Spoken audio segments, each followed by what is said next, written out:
3 months ago, my husband looked me straight in the eyes and said, "You were never enough for me." Then he packed his bags, kissed another woman in front of me, and walked out of our apartment like our 12-year marriage meant nothing.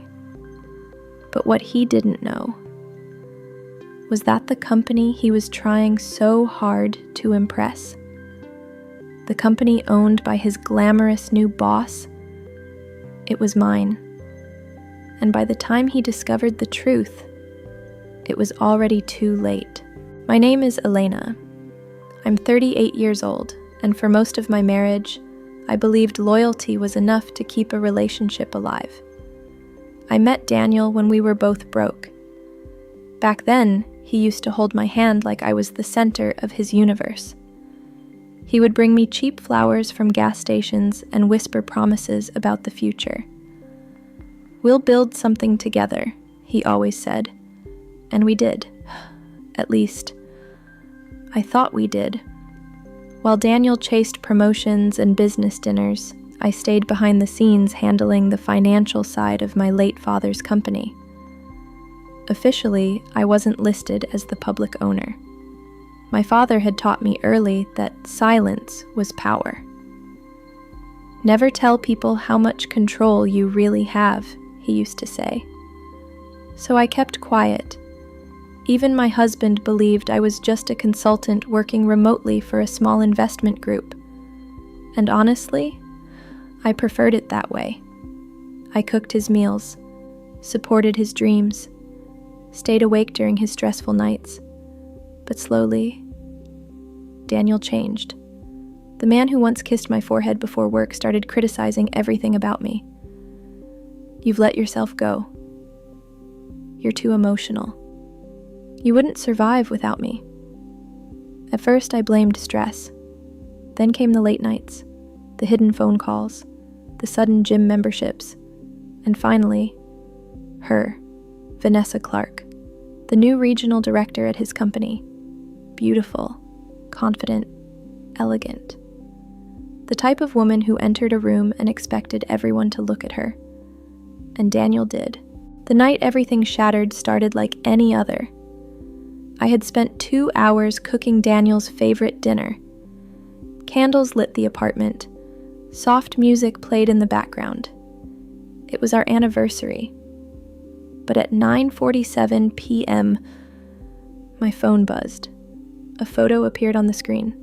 Daniel, laughing beside Vanessa, her hand resting on his chest at a restaurant across town. My stomach dropped. I called him immediately. No answer. Again, nothing. Then finally, a text arrived. "Busy tonight, and don't wait up." I stared at those 3 words for almost a minute. Don't wait up. 12 years together, reduced to that. When he finally came home after midnight, he smelled like expensive perfume. He didn't even try to hide it. Instead, he loosened his tie, looked around at the candles, and sighed. "You're still doing this?" I felt my throat tighten. Doing what? This desperate little housewife act. Every word felt like a slap. I asked him directly if he was sleeping with Vanessa. He looked at me for a moment, then smiled. Not guilty, not ashamed, proud. Yes, just like that. No hesitation, no remorse. And then he said the sentence I'll never forget. "She understands ambition. You never did." I remember my hands shaking so badly I nearly dropped my wine glass. Then he stood up, grabbed a suitcase, and walked toward the bedroom. I followed him, begging him to stop, to explain, to fight for us. But he only looked annoyed.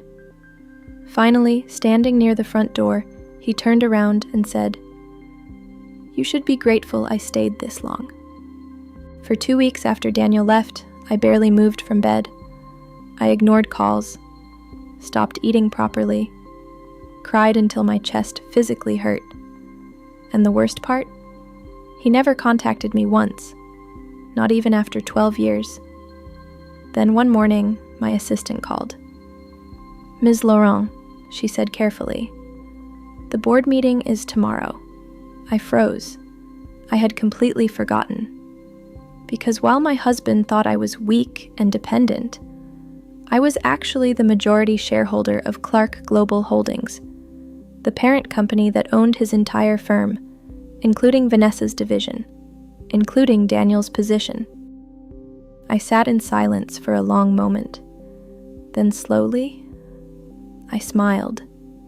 Not because I wanted revenge, but because for the first time, I realized I had spent years shrinking myself for a man who needed me small to feel powerful. The next morning, I wore black, simple, elegant, the same way my father used to before major meetings. As I entered the executive building, people immediately stood straighter. Employees greeted me nervously. Assistants rushed to open doors. And upstairs, inside the glass conference room, Daniel was laughing beside Vanessa until the doors opened, and I walked in. I will never forget the look on Daniel's face. At first, confusion, then disbelief, then absolute terror. Vanessa immediately stood up. "Ms. Laurent," she said nervously, extending her hand. Daniel looked between us like his brain had stopped working. "You know her," he whispered. Vanessa blinked. "She owns the company." The room went silent. Daniel actually laughed at first. A short, broken laugh. No, that's impossible." But nobody else was laughing. I calmly walked to the head seat at the table and opened my folder. "Shall we begin?" For the next 40 minutes, I led the meeting while Daniel sat frozen in silence. Every now and then, I could feel his eyes on me, trying to understand how the woman he dismissed as ordinary had been the most powerful person in the room all along. After the meeting ended, he followed me into the hallway. "Elena, wait." I kept walking. "Please." That word, please. Funny how men discover humility only after losing control. He grabbed my arm gently. I didn't know. I finally turned toward him. "And that changes what exactly?" His eyes filled with panic. "I made a mistake." "No. Cheating wasn't a mistake. Lying wasn't a mistake. Humiliating your wife wasn't a mistake. Those were choices. And now, he had to live with them." Over the next few weeks, Daniel called constantly.